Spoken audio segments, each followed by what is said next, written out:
Hello, my name is Anne Coxon, and I'd like to thank you for the invitation to take part.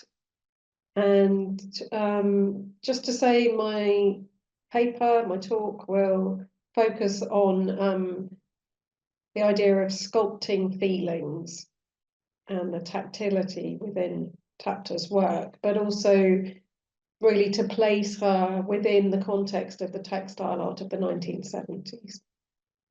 Two very striking images appear amongst a series of photographs of small models and maquettes from Tapta's archives.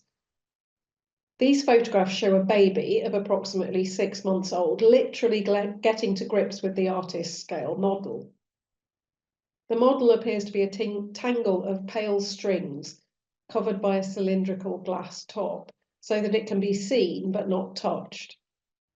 But this doesn't deter the baby, who's exploring the object in the way that babies of that age do, pressing small fingers, palms, nose, lips, and tongue up against the container. The model represents the sculpture Forms for a Soft Space, one of Tapta's most ambitious textile environments from the period. The artist herself is seen in further photographs installing the work, her arms reaching up to touch a coiled form, and later sitting with two young women amongst trailing cords under the canopy created by these conical modules. Evidently, Tapta's environments were originally made to be touched, sat on, in, or under, and explored with the hands and body, as well as with the eyes and mind. As she stated, "I do not believe a work of art should only be viewed. My work calls for touching and daily use." Visitors to her exhibitions of the 1970s were invited to experience as much as to view Tapta's flexible sculptures. And in this way, they recall the baby's more tactile means of exploring the object and, by extension, the world.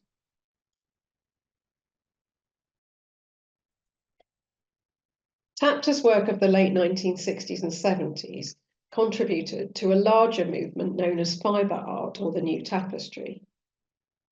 She trained in textiles at the National Superior Institute of the Visual Arts at La Chambre in Brussels between 1945 and 1949.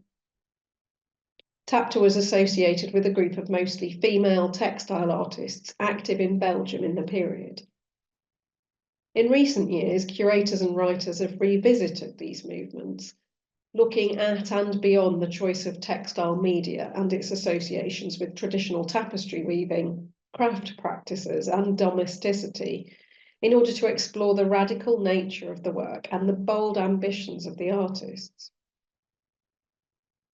While textiles are now beginning to find their place within the museums, exhibitions, and biennials of art, there's still much work to be done, I believe, in considering what exactly these artists of the long 1970s were seeking to communicate, how they understood the materials and techniques which they were working with, and what we might gain from our encounters with their work today. Tapta once declared to an interviewer, "I sculpt mostly in feelings." And this statement underlines the importance for her of feeling in all senses of the word, the haptic, the tactile, the perceptual, and the emotional. And it's this approach to understanding her textile sculptures that I'd like to unravel and to examine here within the broader context of the textile art of the 1970s. In 1969, Tapta exhibited her work for the first time at the 4th International Tapestry Biennial in Lausanne, Switzerland. The biennial was initiated in 1962 by the French artist and designer Jean Leussat and Swiss curator Pierre Pauly. It was established as a platform for international developments in tapestry weaving. Leussat was already associated with a tapestry revival in Europe, and he looked to the medieval forms and methods which he employed within his modern designs. He saw the biennial as a way to showcase this modern French tapestry on the world stage. But Le Sas revival was soon outshone, however, by the more radical forms of textile art emerging from Eastern Europe and North America. The rising stars of new tapestry, most notably Magdalena Abakanowicz from Poland and Jagoda Buic from Croatia, represented a Slavic wave that had shocked and divided the critics since the first Lausanne Biennial in 1962. The Polish artists in particular broke with traditional methods of tapestry weaving. They rejected the cartoon or model and preferred to hand weave their own works in an improvisatory manner on the loom, rather than sending the designs out to a studio or manufactory to be interpreted. While the fiber art of the Americas looked to indigenous North and South American techniques, the Slavic weavers looked to the folk traditions of their countries and combined them with an awareness of post-war avant-garde artistic developments in abstraction, materiality, and gesture. Tapta's first exhibit in Lausanne, Tripartite Orange, 1968, is a composition measuring approximately 260 by 300 centimetres and is formed of 3 woven panels with a central orange band surrounded by open warp threads with circular motifs. And apologies for the fact that we only have a black and white image in existence here. The work is airy and experimental, as are many of the works Tapta created by hand on the loom in the 1960s. A far cry from the more traditional, densely woven, wall-hung pictorial tapestries produced in Belgium and France. This work has more in common with the woven forms that emerged in North America in the earlier 1960s by artists such as Lenore Tawney, Sheila Hicks, or Claire Zeisler.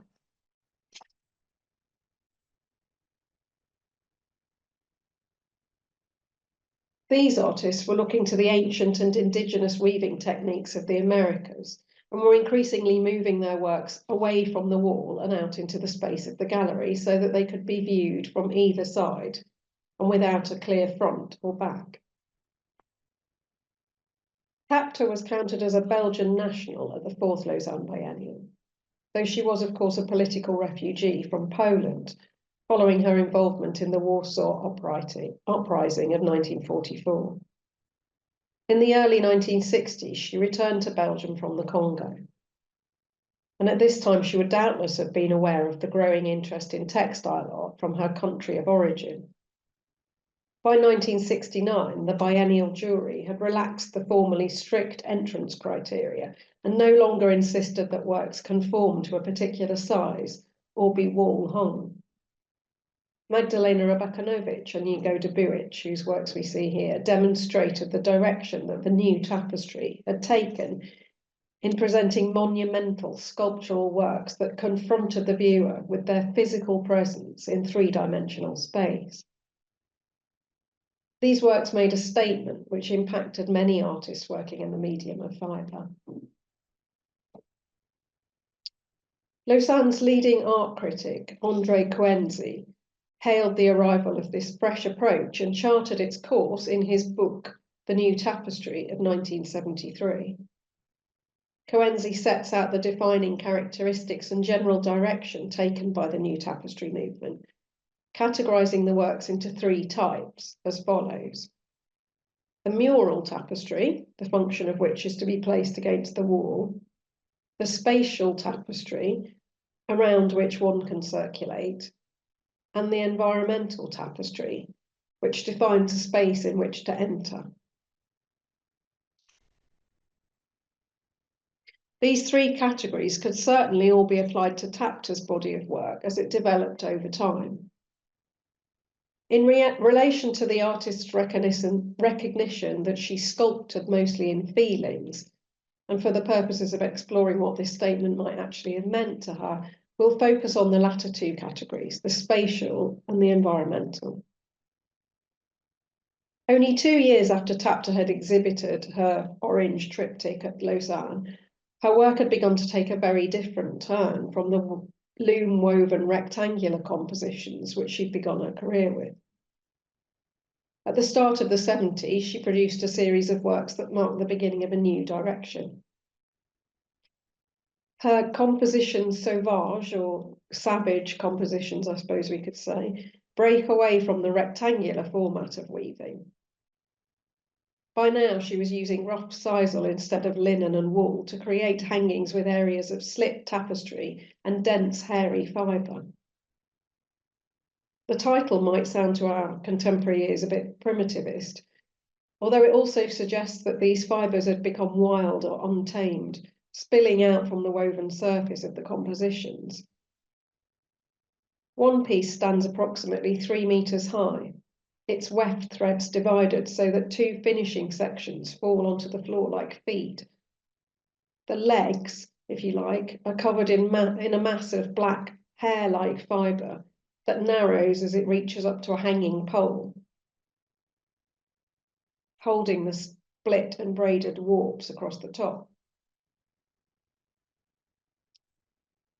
Tapta's series of vegeto or plants from 1971 take a further step towards the use of fibre as a sculptural medium.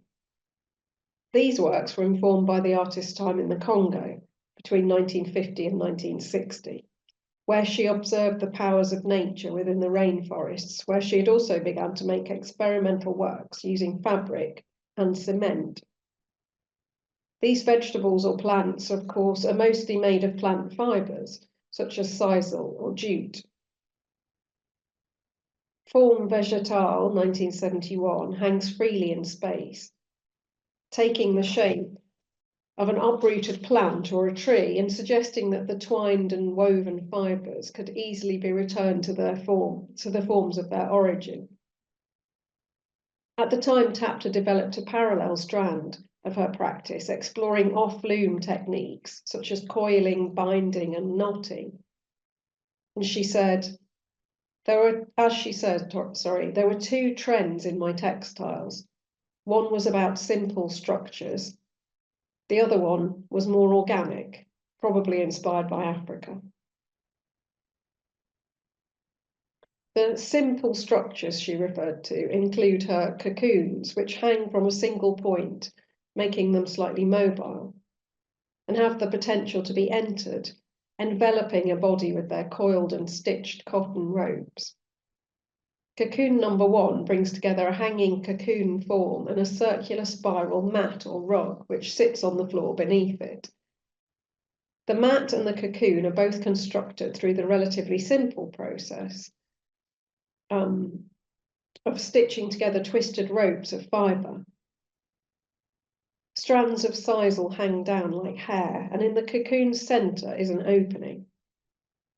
Hovering just above the mat, it almost suggests that the more familiar domestic horizontal form of the mat has been lifted up and taken on a new life in three-dimensional space.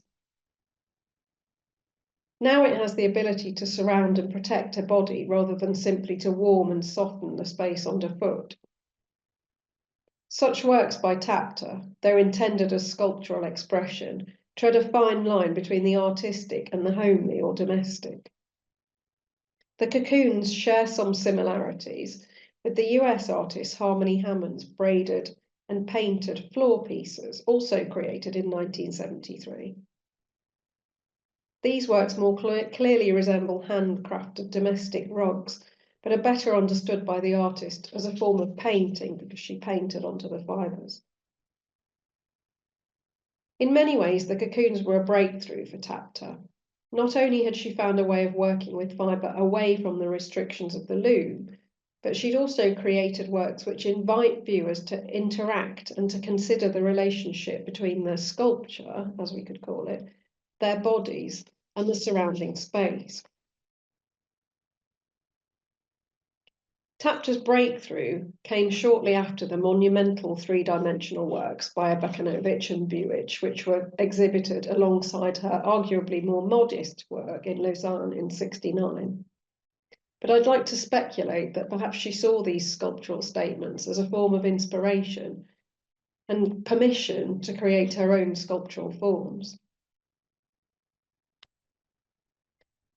That same year also saw the presentation of two important exhibitions: wall hangings at the Museum of Modern Art, New York, and perspectives in textile at the Stedelijk, Amsterdam. Both exhibitions attempted to showcase the most exemplary works of fiber art or new tapestry. While wall hangings came under criticism for not going far enough in liberating the works from the wall, perspectives in textile was highly praised by the participating artists. In fact, Sheila Hicks has spoken to me about the generous curatorial stance, which allowed each work actually to have plenty of space within the galleries so that visitors could freely walk around them, the fibre works, as sculptural statements without plinths and in dialogue with other works and with the space itself.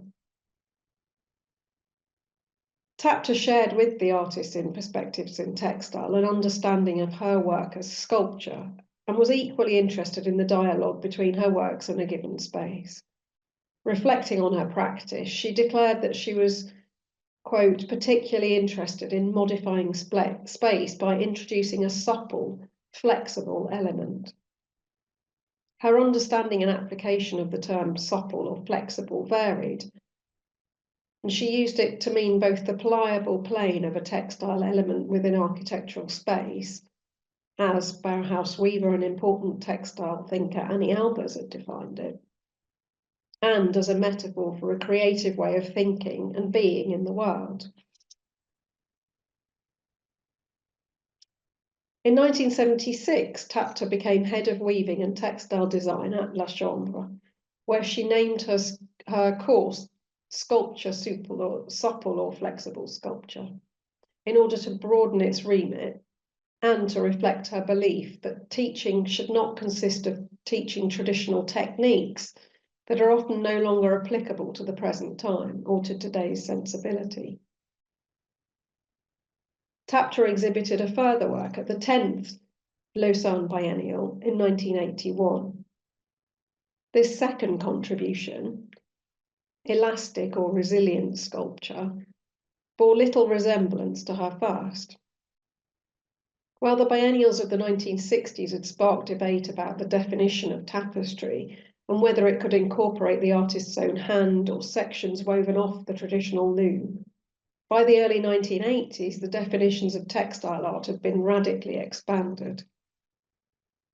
Sculpture elastique or elastic or resilient sculpture was constructed of sheets of black rubber and steel bolts, which hung like a pleated curtain in front of the wall.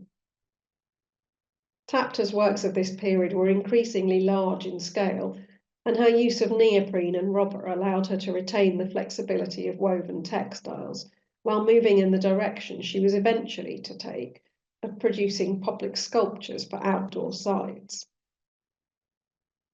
Tapta has referred to the work of Alexander Calder, possibly the only artist she actually explicitly named as an influence upon her. And there's undoubtedly a likeness between her late work and Calder's series of stabiles. While we can draw formal similarities between Tapta's sculpture and Calder's static large-scale sculptures, Tapta arrived at this point following a decade of exploration using fibre and a full consideration of the possibilities of producing a body of sculpture that was flexible or supple, and also at times mobile. In this regard, she may actually have been equally aware of Calder's mobile sculptures that move and rotate themselves for the viewer, and were the counterpoint to his stabiles, around which one can circulate.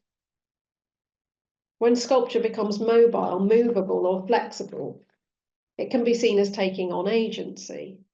In other words, a life of its own. In this respect, it asks us to relate to it as more than simply a viewer. It can become, to a greater or lesser extent, to a greater or lesser extent, participants.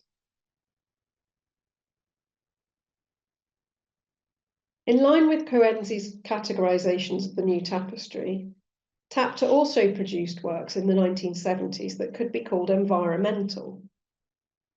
She quickly saw the potential of her textile forms to create dialogues with each other and with the viewer in the space and developed this aspect of her work to create environments, a term that would be replaced by what we now refer to as installations. Tapta's environments conform to Coenzi's definition in the new tapestry as a space in which to enter. And she first began to work in this way when she installed two artworks within St. Peter's Abbey in Ghent in 1973. Hanging seat and tent for chatting combine suspended elements with coiled floor mats. The vertical forms are penetrable, being made from ropes, worked back and forth across a sparse set of strings to create an open structure which appears like a set of flexible ribs. People were invited to enter into the spaces created by these forms and to sit on the seat, on the mats, or within the tent. The artist expressed her aim to, quote, facilitate dialogue and conversation, a favourable climate for exchanges between persons and for intimacy. In this respect, tent for chatting chimes with Brazilian Czech philosopher Willem Flusser's view that, quote, in a tent, things are experienced. It assembles experience. The fact that the tent wall is woven, i.e. a network, and that experiences are processed on this network is contained within the word screen. It's a piece of cloth that is open to experiences, open to the wind, open to the spirit, and that stores this experience, end quote. According to Flusser, then, woven walls or screens open up spaces for encounter or experience in a way that solid walls do not. When Tapta spoke of a favourable climate for exchange and intimacy, she was likely referring to the way in which people are brought into physical proximity with each other and with the fabric of her works. Her aim to create the conditions for intimacy within a fibre structure was shared by Magdalena Abakanowicz, who said, I want man to penetrate the inside of my forms, for I want him to have intimate contact with them, the same contact that you could have with your clothes, animal skins, or grass. Abakanowicz's masculine gendered pronoun in this statement is actually revealing. Whilst artists associated with fibre art or new tapestry, such as Tapta or Abakanowicz, were making soft spaces in order to explore the potential of fibre and its human conditions and connections, other artists of the 70s were engaged with textile practices in order to make more explicitly feminist or countercultural statements. I'm sorry, that's a slide of Abakanowicz, and on the right is me coming out of one of her sculptures. Faith Wilding's crocheted environment, or womb room as it's known, was first created for the Woman House exhibition organised by Judy Chicago and Miriam Shapiro in California in 1972. And it's a space that highlights the relationships between textile handcraft, women's labour, and cultural assumptions.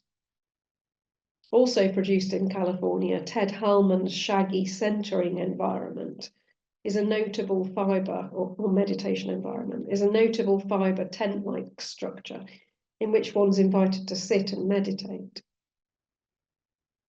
In these works, textiles and textile techniques are used to exploit the tactile qualities of fibre so as to draw the viewer in and to engage what Anni Albers called the tactile sensibility. In other words, our perception of the haptic as opposed to the purely visual or optical. Albers wrote lucidly about the human need to experience the world through touch and to develop our tactile literacy, she said. We touch things to assure ourselves of reality. We touch the objects of our love. We touch the things we form. Our tactile experiences are elemental. Touching and feeling are words used in English interchangeably to refer to both tactile sensibility and an emotional response, a fact that underlines Albers's point that tactile experiences are intimately connected with love and are essential or primary. In an illuminating passage, literary critic and scholar Eve Kozowski-Sedgwick described the way in which touch and the tactile sense can confuse the boundaries between subject and object, or viewer and artwork. Quote, "To perceive a texture is to know or hypothesize whether a thing will be easy or hard, safe or dangerous to grasp, to stack, to fold, to shred, to climb on, to stretch, to slide, to soak. Even more intimately than any other perceptual systems, it seems the sense of touch makes nonsense out of any dualistic understanding of agency and passivity. To touch is always already to reach out, to fondle, to heft, to tap or enfold, and also always to understand other people or natural forces of having effectively done so before oneself, if only in the making of the textured object." End quote. When sculpture becomes flexible, fluid, mobile, tactile, or environmental, enfolding us in its secret spaces, we're no longer passive spectators, but are moved by our encounter. Perhaps this is what Tapta meant when she characterized her practice as sculpting feelings. As works of fiber art have come into museum collections and gained increasing value, it's often no longer possible to allow visitors, unfortunately, to touch or to enter into their flexible spaces because of issues of conservation and a desire to protect the works against fraying or discoloration over time. We therefore have to look at archival photographs and documents to understand the artist's original intention and to imagine what it might feel like to sit within their spaces. A black and white photograph of Tent for Chatting, as installed in 1974, shows two small children, you see it at the bottom left here, sitting on the fluid ropes inside the tent. They look towards the camera. They're apparently startled by the adult intrusion into their newfound space. The universal appeal to young children of secret hideouts or dens and enclosed spaces may have had a particular resonance for Tapta's generation, I would posit, growing up as they did in the dangerous circumstances of World War II and forced to take shelter from aerial bombardment. Perhaps for Tapta and for the textile artists of the 1970s, sculpting in and with fibre provided a refuge, a safe space in which they could explore common ideas, go back to basics, and feel the world anew. Thank you.